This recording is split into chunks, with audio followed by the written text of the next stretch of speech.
et bienvenue dans Just 10 Minutes, l'émission qui va vous résumer la Corée en 10 minutes. J'y recevrai des personnalités qui ont vécu de près ou de loin au pays du Mattachar. Nous parlerons de leur travail, de leurs actualités, mais aussi de leur amour. Bref, de la Corée en règle générale. Je vais tout de suite accueillir notre invité du jour. Bonjour Laura. Bonjour. Bienvenue dans Just 10 Minutes. Je ne sais pas si tu connais le concept de l'émission. 10 minutes pour tout savoir sur la Corée. Exactement. Alors, il y a juste une particularité, c'est qu'en fait, on a un chronomètre de 10 minutes qui va se lancer. Et en fait, le chronomètre va se décompter au fur et à mesure du temps. Je te rassure, quand je pose des questions, comme je parle parfois un peu beaucoup, il se met en pause. Donc, tu as vraiment tout le temps de répondre. T'es prête ? Ok, super, on y va. Alors, je vais commencer par une question que je pose assez souvent. C'est quelles raisons t'ont amené, toi, à t'intéresser justement à la Corée ?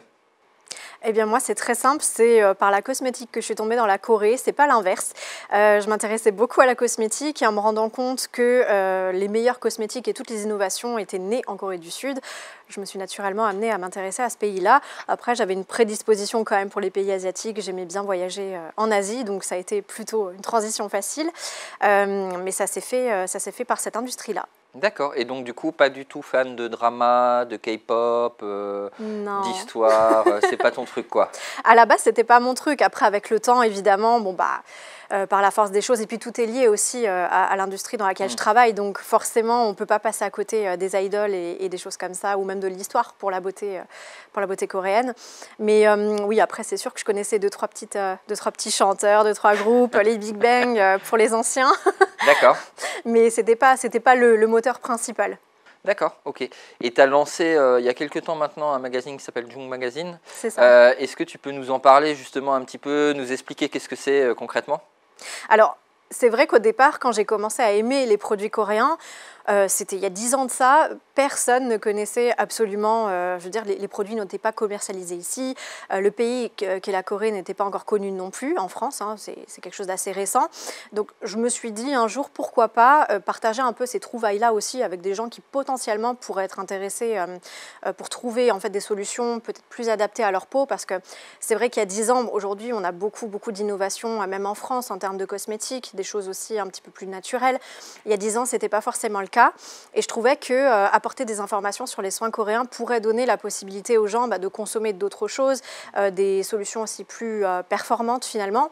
Donc j'ai créé un blog au départ qui s'appelait pas du tout Jung Magazine, que j'ai mis en pause au bout d'un certain temps, parce qu'après, grâce à ce blog, j'ai eu l'opportunité de travailler dans les cosmétiques coréens. D'accord. Et il y a 2 ans de ça, j'ai relancé justement, j'ai rouvert ce blog et je l'ai passé sous format de magazine digital. Où là, l'idée, c'était de à la fois reparler de mon expérience de consommatrice, mais aussi et surtout de donner un peu maintenant mon regard de professionnel qui a travaillé pendant quelques années dans le secteur de la cosmétique coréenne entre la France et la Corée. D'accord. Donc c'est un peu double, on va dire un peu double regard. Et tu faisais quoi en fait quand tu travaillais dans la cosmétique coréenne ? Qu'est-ce que tu faisais concrètement en fait ? Tu conseillais des marques, qu'est-ce que tu as fait justement lié à ça ? Alors moi j'ai fait mes armes avec de l'import et de la distribution de cosmétiques coréens. J'ai commencé par là et c'est ce qui m'a permis justement de connaître un peu presque toutes les ficelles de ce métier-là et toutes les facettes, parce que évidemment il y a plein de choses complexes au niveau de la réglementation, au niveau des formules des produits, il y a plein de choses qu'on ne sait pas, que les marques ne nous disent pas non plus. Donc c'est bien d'avoir un peu les dessous de cette industrie-là pour donner un regard encore plus éclairé et transparent aux lecteurs sur le magazine, plus que simplement dire voilà, ce produit est super, je l'ai testé, je le trouve chouette. C'est bien de pouvoir aussi transposer l'histoire d'une marque ou tout le travail qu'elle a pu faire en amont justement pour développer des produits. Ok, super intéressant. Et moi je sais que je t'avais vu faire une conférence il y a quelques temps autour justement de la cosmétique coréenne. C'est pas mon sujet de prédilection, clairement. Je me mets de la cosmétique, mais c'est pas forcément mon sujet de prédilection. J'avais trouvé ça super intéressant.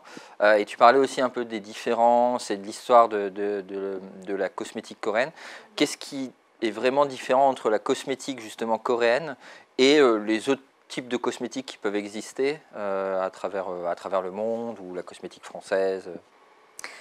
Alors, il y a plusieurs choses, mais je pense que pour résumer, les facteurs vraiment centraux, ça va être toute l'histoire liée à la médecine traditionnelle orientale, donc sino-coréenne, toute la pharmacopée, toutes les plantes et tout le savoir-faire qu'il va y avoir autour, à savoir tous les assemblages de racines, de plantes, toutes les techniques aussi de fermentation de différents ingrédients naturels. Ça, pour moi, c'est vraiment ce qui fait le pilier, le socle de la beauté coréenne, parce que c'est un savoir-faire qui est unique et qui, du coup, possède des propriétés assez puissantes à être intégrées en matière de cosmétiques. Donc ça, c'est le premier point. Et le second, c'est aussi l'histoire de la Corée. Alors là, en 10 minutes, on n'aura pas le temps d'en parler complètement, mais concrètement, le pays s'est développé à une vitesse extraordinaire et a beaucoup misé sur son industrie et sur son savoir-faire. Et la cosmétique en a fait partie. Et aujourd'hui, c'est des travaux qui ont été amorcés voilà, dans les années 60-70. Et après, voilà, en 20, 30, 50 ans, ça s'est fait très, très rapidement. Donc, je pense qu'il y avait vraiment ce panache et ce désir de faire quelque chose grâce à cette industrie-là pour développer le pays qui est assez unique en son genre. D'accord. Donc tu penses que c'est un peu ça aussi qui a fait que finalement la Corée s'est exportée, la cosmétique coréenne s'est exportée, parce que justement c'était une volonté aussi de voir rayonner la Corée à l'international, ou c'est aussi dû aussi à la qualité des produits cosmétiques coréens? Le premier point, je pense que c'est la qualité des produits coréens. C'est en fait la qualité qui a naturellement généré un attrait. Par exemple, moi, c'est comme ça que ça a commencé. Après, en effet, avec le temps, il y a des stratégies un petit peu gouvernementales qui tournent autour du soft power, qui ont aussi misé, qui ont mis la cosmétique en avant en termes de pari. Mais aujourd'hui, je pense que quand on teste un produit coréen, l'avant-après, il est visible de suite et il est pérenne. Donc, forcément, ça contribue à une image favorable de la cosmétique. D'accord. C'est vrai que moi, suite à tes conseils, parce que tu donnais des conseils, je mets de la cosmétique coréenne. Génial, mission accomplie. Et c'est plutôt agréable. Je sais aussi que par ailleurs, tu voulais t'installer en Corée. Alors on sait que, on ne va pas le redire, mais il y a eu du confinement, il y a le coronavirus, et ainsi de suite. Est-ce que c'est compliqué d'immigrer en Corée? Et je crois savoir aussi que tu voulais monter ton entreprise là-bas, potentiellement. Est-ce que c'est compliqué aussi peut-être qu'on a des personnes qui nous regardent là à l'heure actuelle, qui souhaitent monter leur entreprise là-bas. Tu peux un peu nous en parler, et alors dans le contexte actuel aussi nous parler du fait d'immigrer là-bas, qu'est-ce qui est compliqué, ou qu'est-ce qui à l'inverse est super facile comparativement à la France, parce que monter une entreprise en France, c'est aussi la croix et la bannière, donc voilà. Alors oui, mon projet, c'était pour un certain temps, en tout cas, de rester en Corée du Sud. Bon, à l'époque où j'en ai brièvement parlé sur mes réseaux sociaux, j'avais encore l'âge de prendre un PVT pour me tester mon modèle. Là j'ai révolu, je ne vous dirai pas à quel âge j'ai, mais je suis à la tangente. Donc l'idée, c'était de me tester sur une année en Corée pour justement, alors moi aussi, un petit peu m'avancer en termes de langage, parce que le coréen, moi, je l'ai appris sur place en faisant des allers-retours Paris-Séoul, mais vraiment de moi-même, en fait. Ça n'a pas été des cours que j'ai suivis, donc c'est assez compliqué pour moi, et j'aimerais, en termes de business, pouvoir proposer quelque chose de plus qualitatif et maîtriser un petit peu mieux la langue, surtout sur un vocabulaire un peu ciblé. Mais l'objectif, c'était aussi alors pour Jong Magazine, de créer du contenu pendant un an. Je pense que c'est assez opportun de pouvoir justement montrer sur place ce qu'il se fait en Corée, les dernières tendances qui sortent, aller interviewer des créateurs, des formulateurs, aller un petit peu explorer aussi certaines usines avec lesquelles j'ai pu travailler par le passé, pour justement donner un peu le côté, pas vlog, mais un peu from the inside, le backstage en vidéo, parce que c'est un format que je n'ai pas encore fait. Donc le projet, c'était ça à la base. Et ensuite, dans un second temps, c'était aussi de développer peut-être potentiellement une branche de mon entreprise qui est actuellement implantée en France, en Corée du Sud, pour justement avoir un relais plus simplifié avec les partenaires avec lesquels je travaille. Parce qu'en fait, au-delà du magazine, j'ai aussi lancé une agence de conseil. D'accord. Suite à toutes mes expériences un peu transverses. L'année dernière, j'ai eu l'idée de lancer une agence de conseil marketing qui s'appelle On The Shelf, qui justement accompagne des marques coréennes dans leur implantation complète sur le marché européen, mais surtout français, que je maîtrise mieux forcément que d'autres pays. Donc dans ces circonstances-là, il me semblait opportun d'avoir peut-être aussi des relais sur place. Okay. Et puis en termes de problématiques, alors c'est sûr que c'est les visas entrepreneurs, investisseurs ne sont pas forcément faciles à obtenir, surtout quand on n'a pas beaucoup de fonds, parce qu'il faut à peu près, je crois, 80 000 $, il me semble, 80-100 000 $ à investir, ou alors trouver un associé coréen. Donc passer 1 an sur place, ça m'aurait permis aussi de tisser un petit peu plus mon réseau pour justement travailler avec des locaux, parce que c'est important aujourd'hui pour être aussi gage de confiance pour les entreprises coréennes. Et donc mon conseil pour les personnes qui auraient peut-être envie de se lancer là-dedans, c'est de regarder beaucoup les entrepreneurs francophones en Corée. Il y a des groupes qui existent, il y a le cercle des entrepreneurs francophones en Corée, je crois qu'il s'appelle comme ça. Il y a des appuis aux startups aussi, il y a le visa Oasis qui est mis en place, il me semble. Donc c'est un programme justement de soutien à des entrepreneurs. Donc par an, il y en a seulement quelques-uns qui sont choisis, mais le programme a le mérite d'exister et l'accompagnement qui est fait derrière en termes de coaching, de mentorat et puis d'assistance administrative est intéressant. Donc moi personnellement, pardon pour le micro, moi personnellement, si je retente ma chance, une fois que les frontières seront ouvertes, je vais peut-être tenter de prétendre à ce type de programme pour justement être sponsorisé au niveau du visa et avoir des facilités. Ok. Et c'est marrant parce que tu parles beaucoup effectivement du sens Corée-France, donc de l'exportation finalement des produits coréens en France. Moi, j'ai vécu là-bas et je voyais énormément de marques françaises. Oui. Je pense à, comment ça s'appelle, la Provence, non pas la Provençale. L'Occitane. L'Occitane, pardon. C'est vraiment moi et le cosmétique, c'est un peu... Pas de problème. Donc je pense à l'Occitane, je pense à L'Oréal. Bon, bien évidemment, c'est français, mais c'est un peu plus grand que ça. Leur branche aussi. Quelle est la vision, toi qui connais justement bien la cosmétique, quelle est la vision des Coréens sur la cosmétique française ou occidentale au sens large? Est-ce qu'ils se disent, en fait, vraiment, vous avez des années de retard et c'est compliqué? Ou est-ce qu'à l'inverse, ils se disent, non, en fait, c'est le côté luxe, le côté un peu renommé, fashion, en fait, tout le décorum qu'on peut avoir autour? Qu'est-ce qui les intéresse justement dans cette cosmétique-là, en fait, en Corée?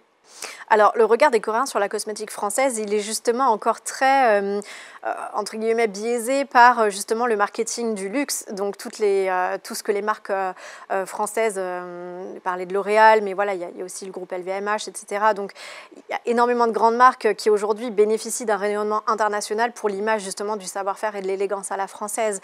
Et ça, c'est encore quelque chose de très fort. Il y a aussi tous les produits dermatologiques, par exemple la veine ou tout ce qui est la roche-posay, formulée à base d'eau thermale. Tout ce qui est à base d'ingrédients français a toujours une connotation ultra luxueuse et très appréciée en Corée du Sud, quelles que soient les formulations. Donc ce qui est assez rigolo, c'est qu'en arrivant en Corée il y a quelques années, quand je suis allée voir mes premières marques pour leur dire écoutez, on aimerait vous importer, vous distribuer en France, les Coréens ont fait des yeux ronds comme des billes en disant mais attendez, je ne comprends pas, vous avez des cosmétiques extraordinaires en France. Pourquoi vous venez nous chercher? Ils ont eu pendant pas mal d'années du mal à se rendre compte du potentiel en fait de leur propre marché. Bien qu'aujourd'hui la Corée rythme les tendances en Chine, au Japon, enfin en tout cas dans toute la zone Asie. Ils ont eu beaucoup de mal à se positionner en se disant tiens, peut-être que nous on a quelque chose à faire et à apporter au monde. Donc c'est quelque chose d'assez nouveau et c'est assez drôle parce que c'est déroutant quand on se rend dans une entreprise coréenne de se dire attendez, vous avez un savoir-faire ancestral et une technologie hors pair, vous avez un marché très compétitif localement, il y a énormément de fabricants. Allez-y, montrez-vous. On arrive bientôt à la fin, là il reste quelques secondes. Rapidement, je sais que tu as quelques actualités encore liées à la Corée, ainsi de suite. Si tu peux nous en parler un petit peu rapidement, quels sont, que ce soit pour Jung Magazine ou tes actualités à toi, quels sont tes futurs projets et qu'est-ce que tu veux faire là, à l'heure actuelle? Là, en quelques secondes, la refonte du magazine digital, donc il y a une nouvelle version qui va sortir là sous quelques jours, avec de nouveaux articles, une nouvelle mise en page, enfin quelque chose de très sympa. Je fais aussi beaucoup de conférences en ce moment, donc vous pouvez me retrouver très facilement sur le magazine. Il y a une partie agenda où il y a justement toutes les prochaines dates. Et au niveau de l'agence de conseil, il y a encore plein de projets dans les bacs, dans le sens Corée-France et France-Corée aussi, parce que les entreprises françaises aiment justement être accompagnés aussi sur le marché coréen. D'accord, je te remercie beaucoup. Avec plaisir. Merci en fait pour tes réponses. Je ne sais pas si tu veux adresser un dernier mot, soit à tes lecteurs effectivement, mais aussi aux spectateurs de KFTV, si tu as quelque chose à leur dire, un conseil, voilà, de ce point de vue-là. Eh bien, si vous ne connaissez pas encore les cosmétiques coréens, allez-y, mais surtout, faites-vous accompagner parce qu'il y a tellement de cosmétiques qu'il est difficile de choisir. Donc, en cas de besoin de conseils, n'hésitez pas surtout à me contacter. Vous allez sur junkmagazine.com et vous m'envoyez un petit mail, et je serai ravie de vous conseiller, de vous aider un petit peu. Sinon, sur Instagram aussi, on s'entend très bien là-bas, il y a une bonne ambiance, donc venez.